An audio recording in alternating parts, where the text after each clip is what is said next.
잠깐 기도하겠습니다.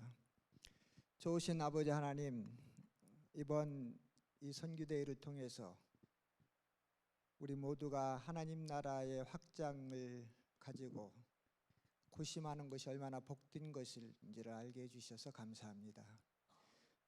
이 시간 부족한 또 저에게 한 시간을 주셨습니다. 하나님, 두렵고 떨리는 마음으로 앞에 섰습니다. 왜냐하면 주께서 하신 일을 소개하고 또 앞으로 하실 일을 나누기 때문에 두렵습니다. 하나님, 함께하여 주옵소서. 그리고 우리 모두의 생각이 이곳으로 집중되게 하여 주옵소서. 예수님의 이름으로 기도했습니다. 아멘. 제가 아프리카에 오래 살면서 또 그렇게 똑똑한 편이 못 돼서 이런 걸 다루는 게 좀 시원찮습니다. 근데 한번 트라이 해볼게요. 되는지. 안 돼요? 안 되면 어떡하죠? 네? 됩니까? 저 안에서 해준 거 아니에요 혹시? 네, 복음이 복음되게, 주님이 주님 되게, 그렇게 될 줄로 믿습니다. 예, 그러면 이제 잠깐 저에 대해서 짧게 또 저희 가정과 제가 속해 있는 우리 선교에 대해서 짧게 소개를 해드리겠습니다. 왜냐하면 너무 또 몰라도 도대체 어디서 왔으며 어디로 갈 건가는 여러분이 아실 텐데 어디서 왔는가. 그래서 좀 소개를 해드리겠습니다. 저는 박윤석 선교사입니다. 또 저희 집사람이 저 뒤에 와서 앉아 있고요. 저희는 미국에서 원래 목회를, 저 페어팩스 카운티 그 버지니아에서 목회를 하다가 1995년 잠시 후에 나올 텐데 아프리카로 이제 떠나게 됐어요. 근데 떠날 때 저희를 후원하고 또 함께 동역해준 선교 본부가 있는데 EAMF라고 여러분 보시죠?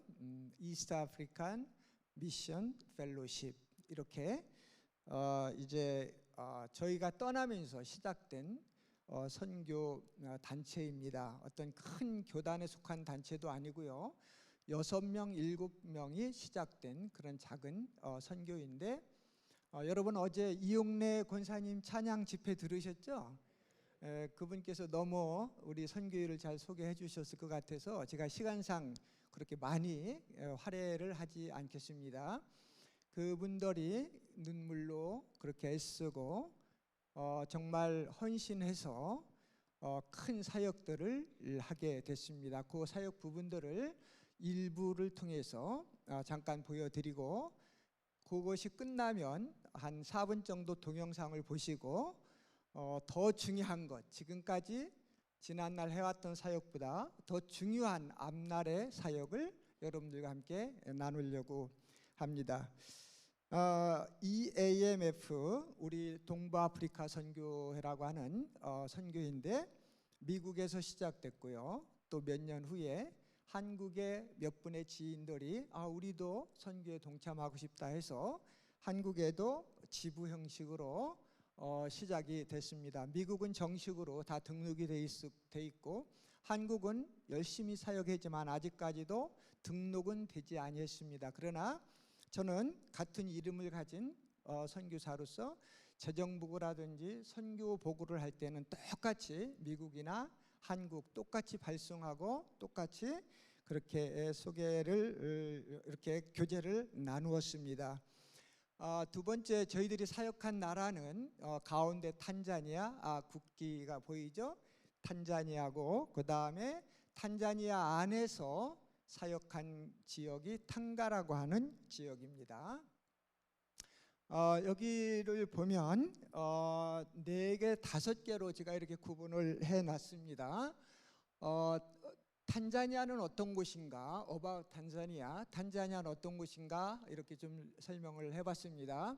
총 인구가 6,534만 명에 달합니다. 저희들이 20여 년, 한 5, 6년 전, 25, 6년 전에 탄자니아 들어갈 때는 우리 대한민국보다 국민이 좀 작았던 걸로 기억을 하고 있어요. 그런데 한 27, 8년 사이에 우리 대한민국을 훌쩍 넘어서는 그러한 인구를 가진 국가가 됐습니다. 그리고 이 탄자니아는 여러분들이 세계 지도를 펴시고 인도양을 보시면 인도양에 보면 케냐를 여러분이 아실 거예요. 케냐 위에가 소말리아 있고 그 다음 케냐 그리고 탄자니아 그 다음에 모잠비크 이렇게 남쪽으로 가는데 그 인도양 해변가에 있는 그 탄자니아입니다. 그곳의 부족수는 뭐 정확하게는 아직 정부에서도 파악을 잘 못해요. 그러나 부족이 보면은 한 130에서 40개 정도 될 거라 이렇게 발표를 합니다. 여기 가운데 나오죠. 그리고 그 많은 부족이 사용하는 언어가 다 각기 다릅니다. 그렇지만 탄자니아의 초대 대통령 줄리아스 녀레레 캄바레라고 하는 초대 대통령이 1964년 탄자니아가 정식으로 독립하면서 언어를 하나로 통일시켰습니다. 그 언어가 뭐냐면 스와힐리 언어입니다.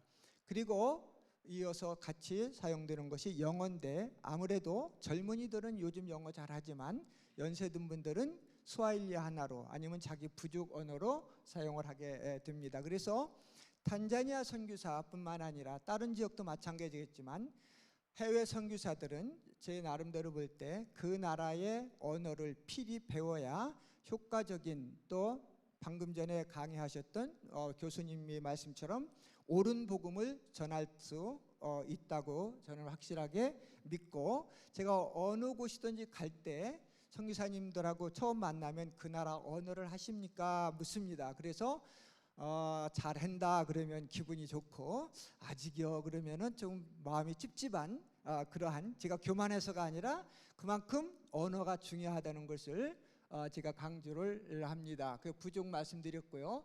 그 탄자니아에는 종교 분포가 기독교가 약 61% 그리고 그거는 천주교를 합친 겁니다.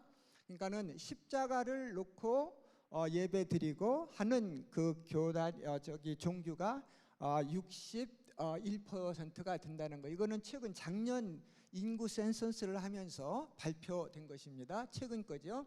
이슬람이 34%입니다. 힌두교 5%, 토속 종교가 1.8%고요. 종교의 자유가 보장이 되어 있습니다. 근데 이 기독교 같은 걸 보면은요 지역마다 천차만별입니다. 저희가 사역했던 인도양 해변 쪽으로는 최소한 80에서 99%가 이슬람이고요. 또 내륙 지방은 또 반대입니다. 그래서 탄자니아를 이야기할 때 탄자니아 그렇게 기독교인이 많대 하면은 지역 상황도 고려하는 것이 앞으로 선교사로 나갈 분들에게 더 유리하다고 생각할 수 있고요. 폴리틱스, 정치는 다당제면서 사회 민주주의입니다. 1994년 3년 요 때부터 사실은 사회민주주의 체제가 된 거고요. 그 전까지는 사회주의였다라고 생각하시면 됩니다. 그래도 그런 가운데서도 종교의 자유가 있지만 항상 종교 분쟁이 일어나면 정권이 위험하기 때문에 이제 엄격하게 관리를 합니다. 그래서 예를 들어서 어느 지역에서 이슬람들과 기독교인이 대립이 돼서 어려운 상황이 됐다. 그럴 때 정부에서 얘기합니다. 지금부터 언제까지 다 해산. 그러지 않으면 발포한다. 그러면 진짜 발포합니다. 사회 민주주의 그 사회성이 아직 있어서 그런 식으로 이제 관리를 해 나갑니다. 자, 탄자니아 미션 타임 이거는 저희 경우를 이야기하는 겁니다. 저는 미국에서 목회하다가 1995년 5월에 미국에서 떠나고 한국에 가서 3개월 식구들과 시간을 보내고 1995년 8월 2일 날 케냐에 도착을 했습니다. 그곳에서 약 1년 반 조금 넘도록 적응 훈련과 언어 훈련을 집중적으로 받았습니다. 그리고 1997년 여름에 제가 사역하는 탄자니아로 이제 들어가게 됐습니다. 그곳에 들어갈 때는 제가 목회를 했던 사람이기 때문에 교회를 많이 개척해야 되겠다. 아프리카에 가면 그 기도를 가지고 갔는데 가서 언어 공부하면서 이 기도가 잘못됐다는 것을 제가 느끼게 됐습니다. 여러분, 교회를 세우는 것이 잘못됐다는 것이 아니라 제 마음대로 이런 사역을 하겠다고 간 것이 잘못된 것을 깨달았습니다. 그래서 언어 공부하면서 하나님께 기도를 했습니다. 자, 어떤 기도를 했냐면 탄자니아에 이제 앞으로 언어 공부가 끝나고 적응 기간이 끝나면 들어갈 텐데, 하나님, 제 계획으로 온 것을 옆에 놔두겠습니다. 그러니까 하나님께서 저의 기도를 응답해 주십시오 하면서 세 가지 기도를 했습니다. 첫째는 한국 선교사가 한 분도 없는 그런 탄자니아를 보내주십시오. 탄자니아는 케냐보다도 훨씬 더 크고요, 우리 대한민국 남북한 합친 대한민국보다도 한 4배 정도가 커요. 우리 남한에 비하면 거의 뭐 7, 8배 정도 큰 나라입니다. 근데 그런 나라 중에 선교사님들이 곳곳에 있을 텐데 이왕이면 한 가정도 없는 그런 곳으로 보내주십시오. 이렇게 기도를 했습니다. 그 다음에 두 번째는 한국 선교사뿐만이 아니라 외국 선교사가 하나도 없든지 아니면 적은 곳이든지, 왜냐하면 외국 선교사는 더 많거든요. 그래서 하나도 없는 곳을 찾기란 쉽지 않을 것 같아서 그렇게 기도를 드렸습니다.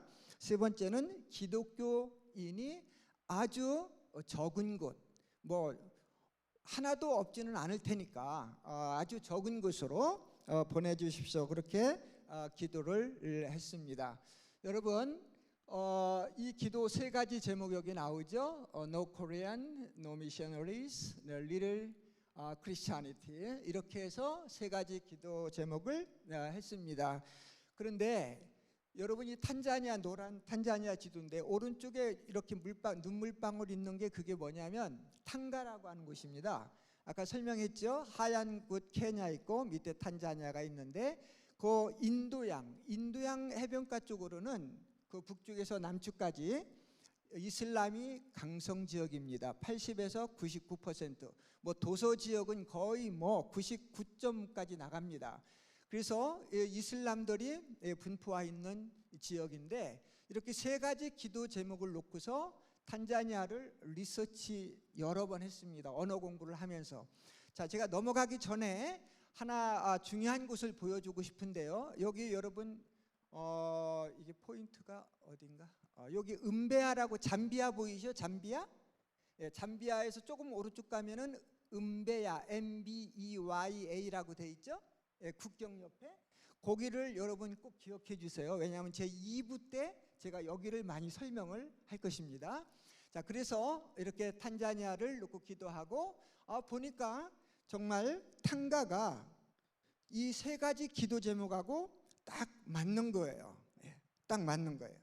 그래서 언어가 끝나자마자 탕가 지역으로 이제 이사를 가게 됐는데, 이사 가기 전에 나름대로 조사를 더 했는데 그 탕가 지역은 탄자니아 제2의 항구 도시고 희교도가 83%예요. 그 타운이. 여기서 15분만 나가면 다 시골인데 95% 이상이 다 희교도입니다. 그 다음에 힌두교가 많고요. 기독교는 17% 남짓되고요. 그 다음에 혼합 종교, 특별히 무당이 탄자니아 전국에서 제일 센 곳이더라고요. 예. 그래서 내륙 지방에서 전보로 거기까지 가는 거예요. 자, 그 다음에 HIV가 그게 뭐 무슨 병이죠? HIV 그 에이즈로 죽는 일이 너무 많고요. 말라리아는 뭐 보통이고요. 예, 저 같은 경우도 병원에 입원해서 치료받은 것만 해도 3번이고 연례 행사로 이 말라리아가 지나가는데 어느 해부턴가 하나님께서 그 병을 안 주시더라고요. 그 다음에 각종 질병, 이렇게 왜 많냐면 습한되기 때문에 그렇습니다. 인도양 해변의 그 습한기, 소금기 높은 그런 습기가 많은 곳이라서 삶이 쉽지가 않은 곳이었어요. 자, 그래서 탕가를 정했습니다. 확정하고 이제 이사를 들어가십니다. 이사를 들어가고 나서 그러면 어떤 사역을 해나, 왜냐하면 교회를 시작하려고 했던 건 일단 놔뒀으니까 하나님께서 원하시는 사역을 해야 되잖아요. 기도 중에 신학교 사역을 시작하게 됐습니다. 그 당시만 해도 탄자니아 전체에 신학교 2년 이상 졸업하고 목회하던 사람들이 10%가 안 됩니다. 그래서 담임 목사님한테 좀 배우고 나가서 개척하고 그러다 보니까 교리적인 문제 뭐 여러 가지 영적인 문제가 쌓여 있었죠. 이것을 해소하기 위해서 그들을 위해서 조그만 신학교를 시작했는데 이 신학교가 지금은 얼마나 많이 컸냐면 졸업생이 400명이 넘어요. 3년제 신학교로서 이것도 다음에 조금 제가 언급을 2부에서 할 것입니다. 그 신학교를 시작을 했고요. 그 다음에 하다 보니까 언젠가는 자립을 시켜줘야 되는데 하다 보니까 중고등학교를 또 시작하게 됐습니다. 중고등학교 이름이 리빙스턴 보이스 세미나리, 산돌, 여기 컴마가 하나 빠졌는데 산돌 기독교 중고등학교입니다. 이것은 남자 학교입니다. 그래서 중학교 4년, 고등학교 2년 해서 2012년에 첫 오픈을 해갖고 지금까지 운영이 되고 있고요. 그 다음에 우리 탕가신학교 졸업생들이 많은데 그 졸업생들과 협력해서 탄자니아 전 지역에 교회를 세우는 것입니다. 많은 분들이 후원해 주셔서 지금까지 30개 이상의 교회가 섰고요. 유치원 등 선교센터들이 세워졌습니다. 이것이 하나님이 저희들을 통해서 하신 세 가지 주요 사역이었습니다.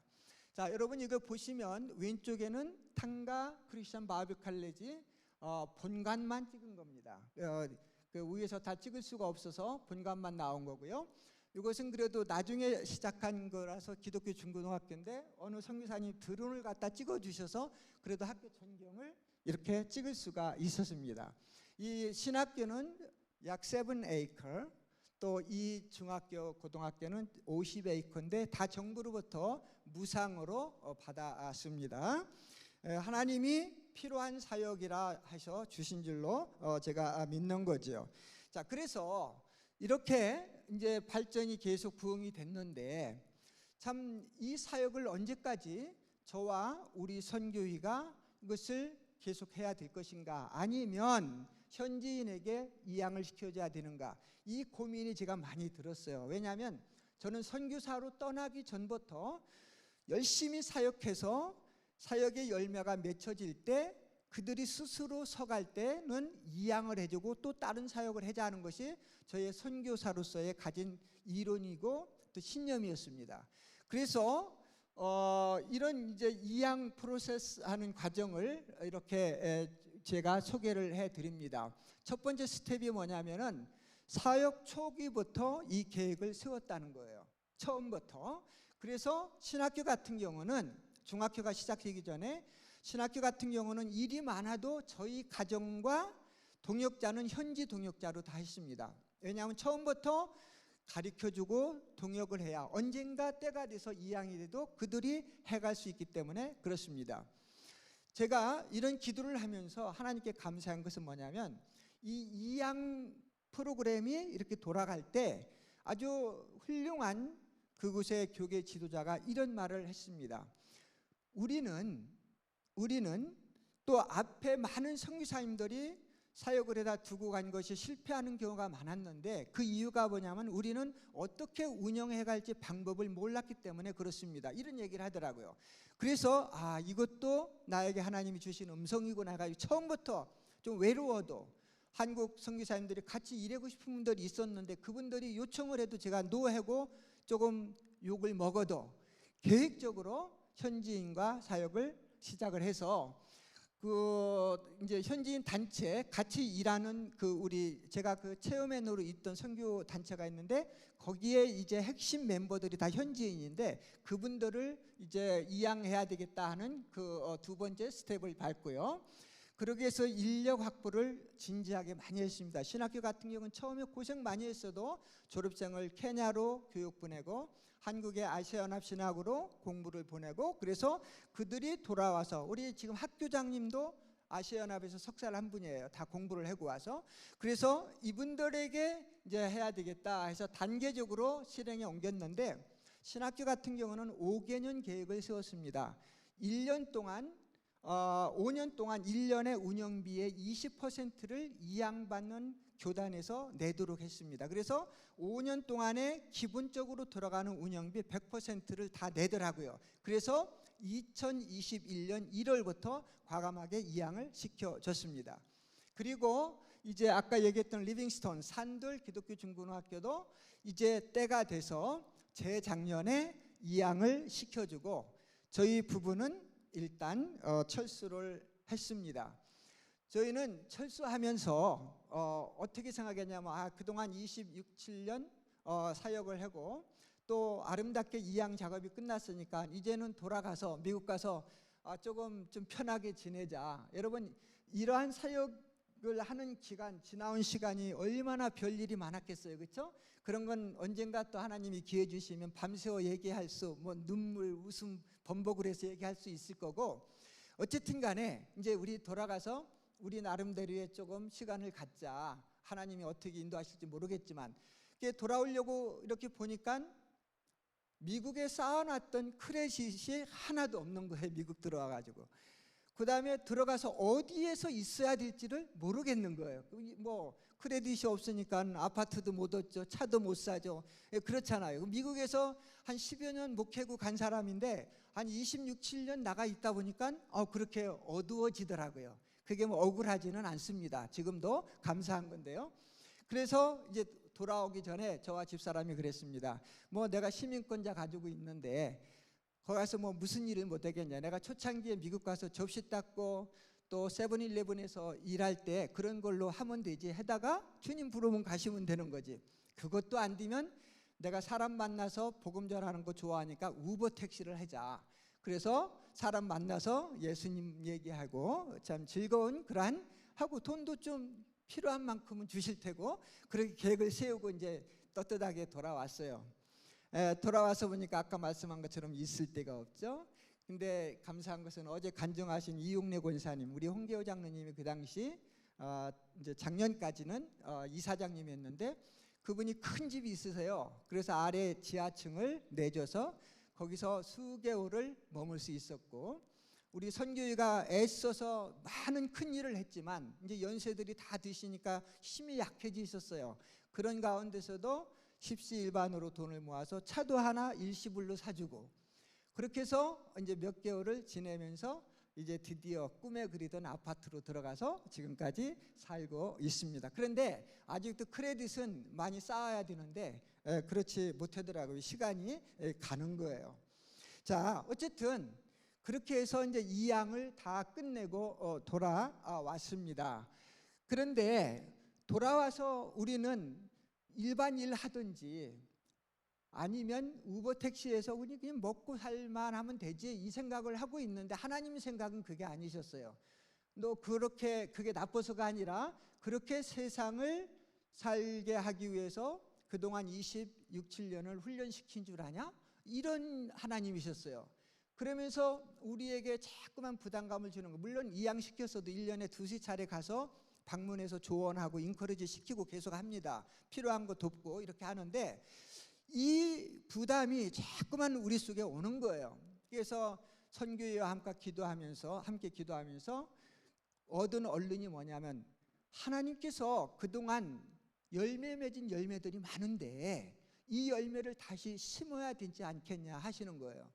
그래서 저희들이 선교회가 의논해가지고 이제 이름 붙인 것이 New Wave of Tanzania 미션입니다. 새 물결인데 핵심은 뭐냐면 그동안 맺혀진 탕가신학교를 통해서 맺혀진 목사님들 중에서 주회종들 중에서 선교사를 발굴해서 탄자니아 내륙 쪽으로 8개 국경을 가진 나라가 있는데 그곳에 선교사로 파송하는 일이에요. 이게 핵심입니다. 그래서 미랄 심기 뉴웨이브 운동이라고 그랬죠. 제1기 사역에서 맺힌 열매를 심어서 성경에서 사도행전 1장에서 말씀하신 것처럼 예루살렘, 유대, 사마리아와 땅끝까지 하듯이 탕가를 시작으로 이웃으로 또 이웃 나라로 미랄을 심는 거예요. 근데 이 심을 때 뭐 맨파워가 있어야 되지 않습니까? 근데 하나님께서는 이때를 위해서 맨파워를 준비시켜 준 것인 게 탕가 신학교 졸업생들입니다. 400명 넘는 졸업생들 중에서 대부분 많은 사람들이 그 내륙 지역의 8개 이웃나라 국경 근처에서 사역을 했는데 오고 가면서 해요. 왔다 갔다. 그런데 어떤 구심점이 없는 거예요. 그래서 그때 저희 집사람이 거기다 선교사를 교육시켜서 파송하면 안 되겠냐. 하나님이 또 집사람을 통해서 저에게 소스를 준 거예요. 그래서 이거다 해가지고 그 중에서 이따 사진 보겠습니다. 4가정 8명의 부부인데 4가정을 뽑아서 이제 훈련을 시키고 앞으로 8월에 2차 교육을 시켜서 정식 파송을 하게 됩니다. 그래서 하나님께서 그렇게 맨파워 사람들을 다 준비시켜 주신 거예요. 그리고 지역도 이웃 나라로 정해 주신 거예요. 그래서 너무 기쁘고 우리 선교회에서 이 일을 위해서 정말 열심히 기도하고 지금 도전하고 있습니다. 자, 왜 이렇게 이양하고 새로운 사역을 하게 되냐면은 하나님은 새로운 사역을 항상 원하세요. 한 곳에 안주해 있기를 싫어하십니다. 이것이 사도행전과 바울 서신에 나온 선교의 행적입니다. 그리고 그들에 의해서 발전되는 것이 더 중요합니다. 외국인에게는 한계가 있습니다. 법적인 한계도 있고요. 언어 아무리 잘해도 제가 언어 꽤 잘 해놓은 편인데 그래도 현지인하고 쓰면 주눅이 들어요. 여러분들하고 가면 제가 통역 다 할 수 있어요. 강의 다 합니다. 그렇지만 현지인만큼은 못하는 거잖아요. 언어 속에 문화가 있는데 많이 이해가 돼도 그래도 그들만큼은 못 들어가는 거예요. 그래서 현지인을 교육시켜서 현지인이 선교사로 나가면 어떻게 보면 우리보다 더 부흥을 일으킬 수 있는 그러한 소수가 들어있는 겁니다. 그리고 한국의 예를 봐도 그렇습니다. 옛날에 선교사님들 오셔서 열심히 하시고 학교나 병원이나 교회들을 다 많이 하고 우리 현지인인 우리 한국인들에게 넘겨주고 가면서 한국인들이 더 발전시킨 거 아닙니까? 이런 예를 다 참고를 하게 된 거예요. 그리고 아까 얘기했던 이 2 학교 땅은 정부로부터 거저받은 땅입니다. 그래서 거저주는 것이 맞는 겁니다. 그 다음에 마지막으로 참 거기에 중요했던 것은 뭐냐면 이러한 모든 사역은 이양 사역의 계획은 초기부터 하나님이 생각해 주셨다는 거죠. 그래서 여기까지 지금 오게 된 것입니다. 자, 그러면 여기쯤 끝나고 우리가 동영상을 한 4분 정도 보고 지금부터 중요한 이 부분을 제가 핵심적으로 말씀을 드리겠습니다. 동영상 부탁합니다.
감사합니다. 이 비디오는 저희들이 이양 다 시키고 잠시 나와 있다가 1년 후에 작년에 방문을 했더니 환영한다고, 우리는 몰랐는데 학생들이 나와서 박수치고, 또 전국에 흩어져 있는 많은 졸업생들 중에서 올 수 있는 사람들 한 100 몇십 명이 와서 저희들을 맞이해 줬습니다.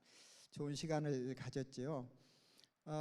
저는 선교 사역을 할 때 제 나름대로의 철학이 있었습니다. 뭐 철학까지 얘기하는 게 좀 그런데, 나름대로 제가 가지고 선교의 그 독트린이 있었는데, 그것은 어디서 제가 얻게 됐냐면 삼위일체론에서 얻게 됐습니다. 그래서 삼위일체식 사역, 선교 사역을 제가 이제 도입을 했습니다. 그 뭐냐면 우리 삼위일체 하나님을 중심에 두고요, 선교사와 후원자의 관계가 좋아야 되고, 또 선교사와 현지인 관계가 좋아야 되고, 또 현지인과 후원자의 관계가 좋아야 된다 하는 것이 제 삼위일체론식 선교 방향이었습니다. 그래서 부족하지만 최대한 그렇게 노력을 했는데, 돌아와서 우리 선교에서 환영받았죠.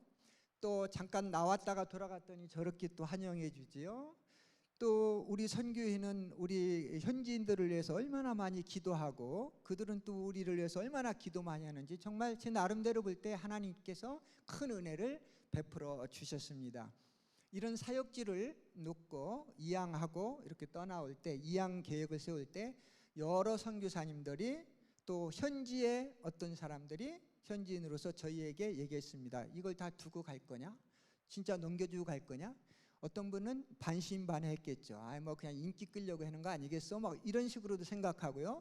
근데 아까 말씀드린 것처럼 처음 사역 시작할 때부터 이런 기도, 때는 모르지만 하나님이 기회 때를 주시면 하겠다는 그게 확고했기 때문에, 또 우리 선교회나 우리 사역지가 아니에요. 하나님이 잠시 우리를 사용하셨을 뿐입니다. 그 나라를 위해서. 그래서 이것은 우리 것도 아니고, 제가 가슴 아프게 지금 선교하면서 가슴 아팠던 일이 이제 많이 있었는데, 그 중에 하나는 다른 지역에 사는 동료 선교사님이 저에 대해서 비판하는 거예요. 박 선교사님은 떼부자야.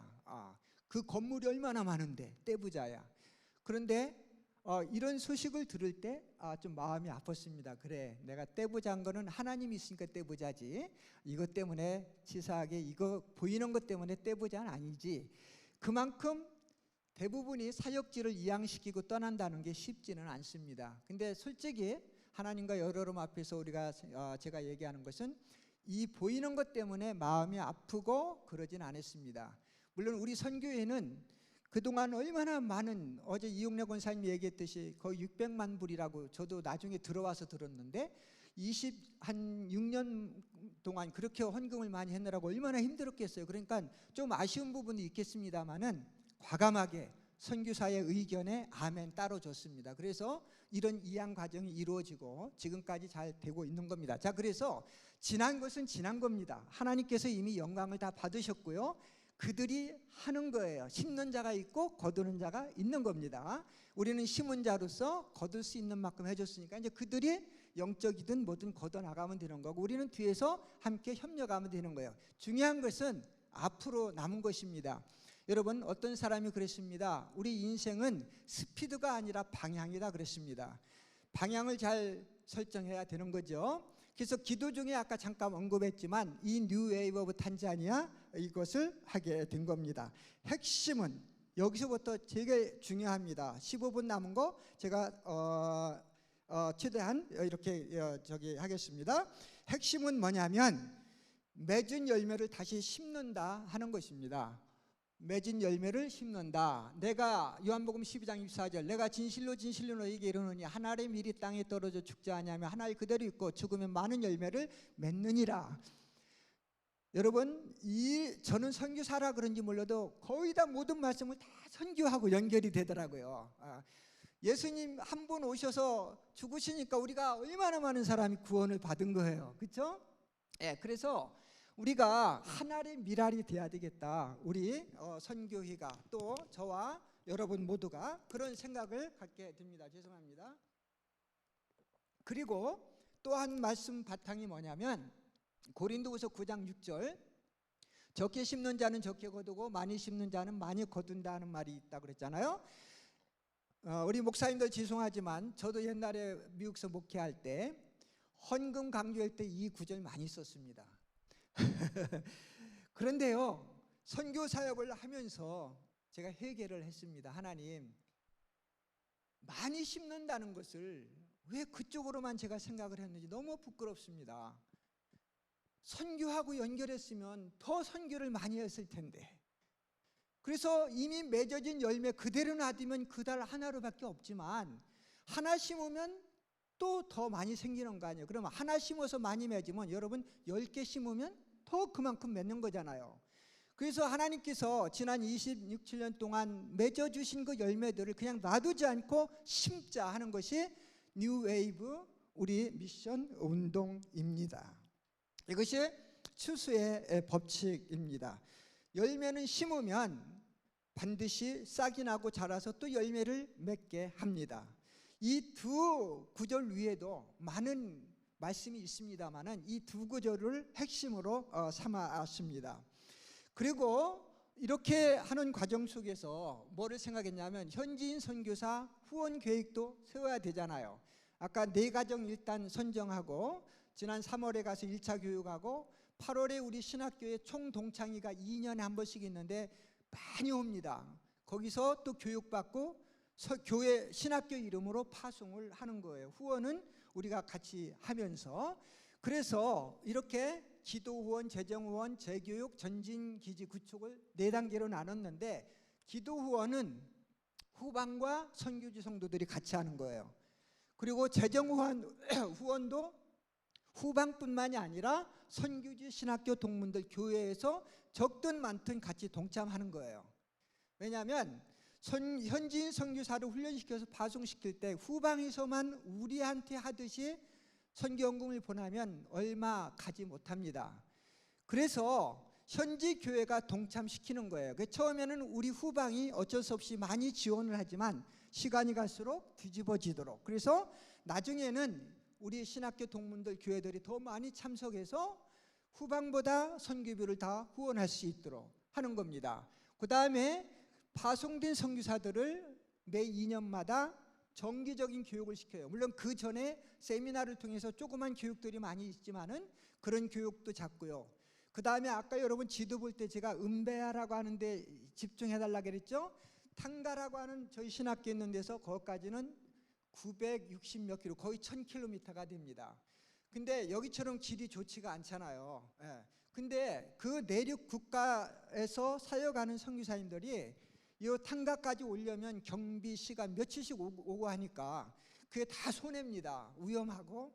그래서 아까 얘기했던 은베아라고 하는 조그만 공항이 있고 이웃나라 국경과 한 2-3시간 거리에 있는 그곳에 전진 베이스를 구축을 하는 거예요. 그래서 이거 지금 준비 작업에 있습니다. 여기에 중요한 것은 뭐냐면 구축이 되면은 여기에다가 선교사, 현지인 전용 선교사 학교를 세우는 거예요. 양성학교죠.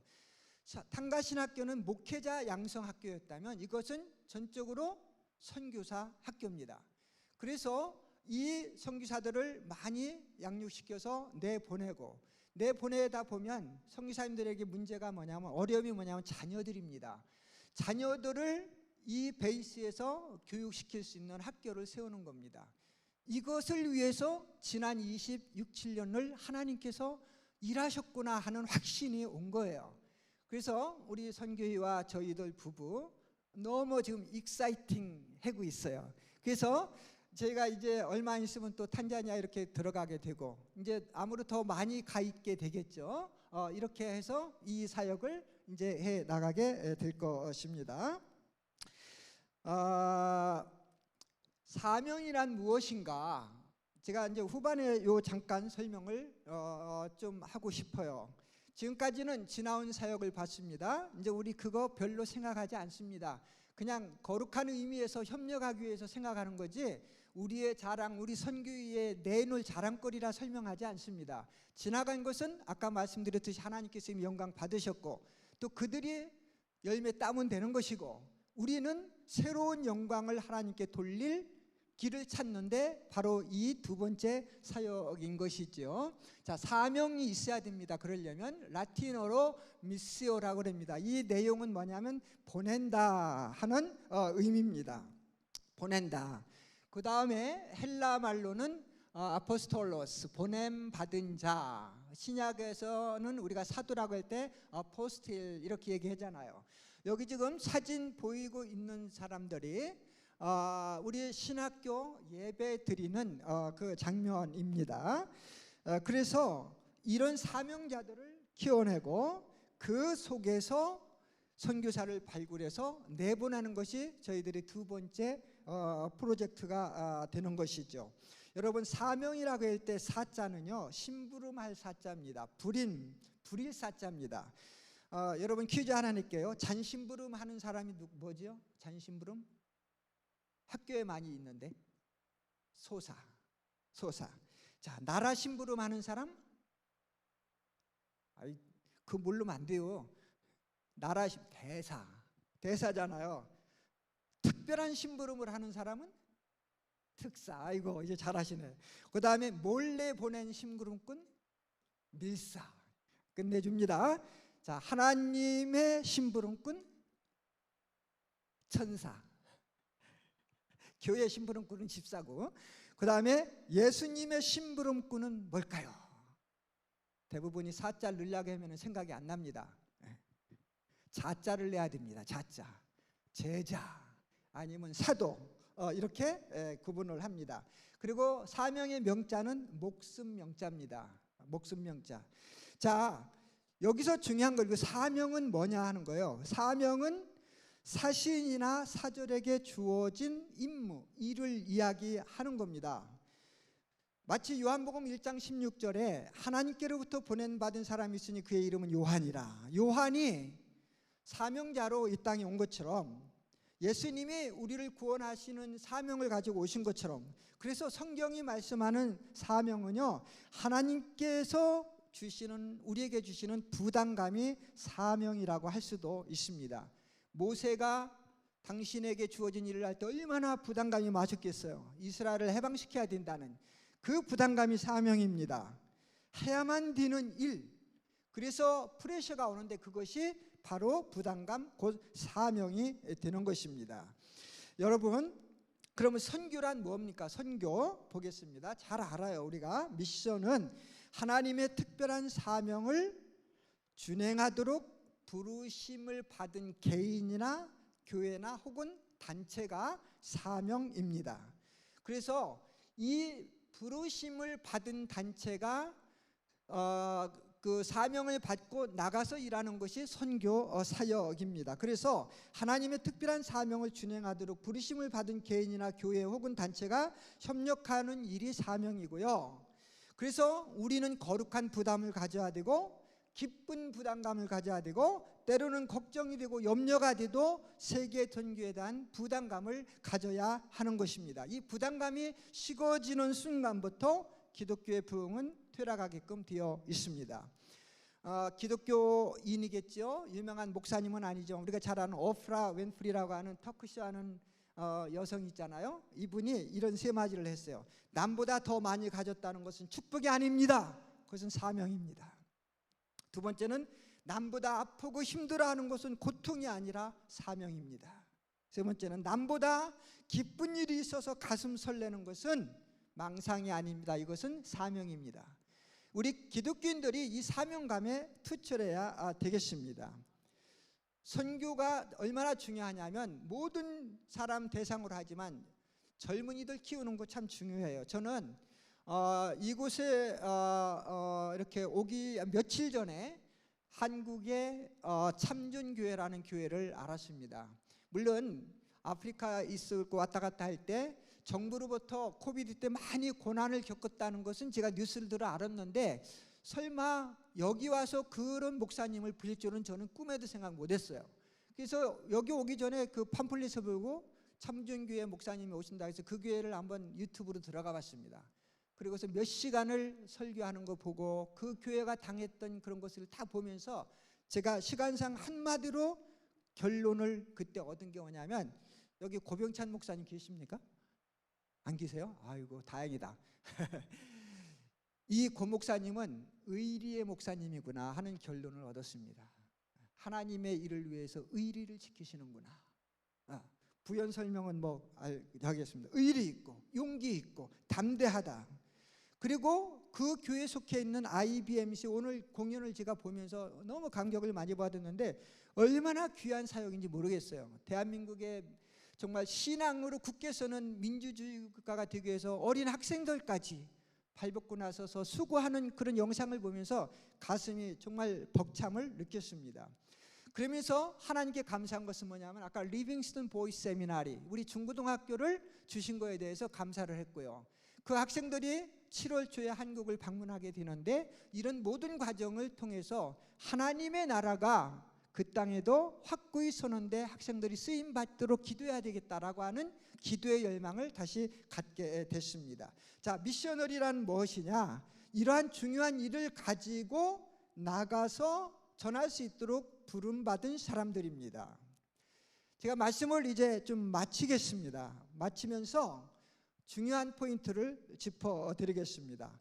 예수 믿는 사람에게 주어진 사명을 주님께서 부활하신 후 2번 말씀하셨어요. 마태복음 28장 18절로 20절 예수께서 나와 말씀하여 이르시되 하늘과 땅의 모든 권세를 내게 주셨으니 그러므로 너희는 가서 모든 족속으로 제자를 삼아 아버지와 아들과 성령의 이름으로 세례를 베풀고 내가 너희에게 분부한 모든 것을 가르쳐 지키게 하라. 그렇게 하시지. 이거 하고 부활 승천 바로 직전에 사도행전 1장 8절 오직 성령이 너희에게 임하시면 너희가 권능을 받고 예루살렘과 유대와 다마리아와 땅끝까지 이르러 내 증인이 되라 그러셨어요. 여러분 대개 선교대회 하면 많은 분들이 선교사님들이 와서 막 고통스러웠던 고난스러웠던 얘기해서 막 감동 주기를 원하는 사람들이 많지만 이렇게 아까운 시간에 다른 시간도 많은데 그렇게 저는 사용하고 싶지 않아서 지난 과정들은 제가 말씀을 안 드렸습니다. 지난 것은 이미 하나님께서 영광 받았으니 새로운 방향으로 하나님께 영광 돌리자는 것이 우리의 선교사로서의 소신이었습니다. 여기 계시는 목사님들 모든 또 동역자 여러분들 꼭 기억하시기 바랍니다. 저뿐만 아니라 여러분들은 사명자입니다. 목숨을 바쳐서 그 일을 해야 될 사명자들입니다. 다시 열매를 심어야 될 사명을 가진 자들입니다. 부탁을 드립니다. 그곳에 세워질 선교사 양성학교, 현지인 선교사 양성학교를 위해서 그 베이스 구축을 위해서 여러분이 많이 기도해 주시고 동참하시길 원하시는 분들은 황재진 목사님께 연락하시면 언제든지 연락이 같이 나눌 수가 있겠습니다. 여러분 우리가 힘들어도 고통스러워도 고통이다 힘든다 생각하지 말고 사명으로 알고 우리가 새로운 열매 더 많은 열매를 얻기 위해서 함께 전진하는 우리 모두가 되시기를 주의 이름으로 축복합니다. 기도하겠습니다. 하나님 감사합니다. 짧은 시간입니다. 저의 입술을 통해서 하나님께서 하신 일들을 설명하고 또 하여야 하실 일들을 설명을 했습니다. 아버지 두려운 마음으로 했습니다. 그러나 하나님께서 부족한 죄의 진심을 아셨사오니 아버지 이 말씀이 우리 심령들 속에 들어갔을 때 우리가 주님을 위해서 어떻게 살까 하는 사명을 갖고 나아가는데 아버지 이 헌신이 드려지는 그러한 모두가 되게 하여 주옵소서. 하나님께 존귀와 영광과 찬양을 올려드립니다. 예수님의 이름으로 기도했습니다. 아멘.